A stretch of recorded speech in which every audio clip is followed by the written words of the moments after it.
Rail gate, Parimal Sharma. Rail gate পেরিয়েই আমাদের ওপারে যেতে হয়, আর ওপারেই আমাদের কর্মস্থল, হাট, বাজার, উচ্চ বিদ্যালয়, প্রাথমিক বিদ্যালয়, ব্যাংক, এমনকি পোস্ট অফিসও। ব্যস্ততম রাস্তায় 2 মিনিট গেট পড়লেই শয়ে শয়ে গাড়ি দাঁড়িয়ে যায়। সাইকেল থেকে শুরু করে যাত্রীবাহী বাস, মালবাহী লরি পর্যন্ত যতদূর দেখা যায় সারি সারি গাড়ির লাইন। কতদিন সাবির, মোনালিসা, ভজহরি, তৃপ্তিকে দাঁড়িয়ে থাকতে দেখেছি মিনিটের পর মিনিট। দাঁড়িয়ে থাকতে দেখেছি পুলিশের লেখা প্রশাসনের গাড়ি, মন্ত্রীদের বাহন। সাবির, মোনালিসা, ভজহরি, তৃপ্তি, বিভিন্ন রুটের বাস।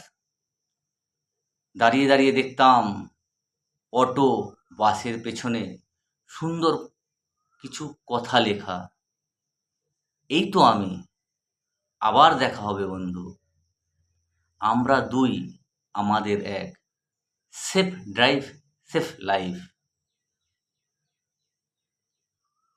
প্রতিনিয়ত কত রকম ঘটনা ঘটে চলেছে, মেনে নিতে হয় আমাদের।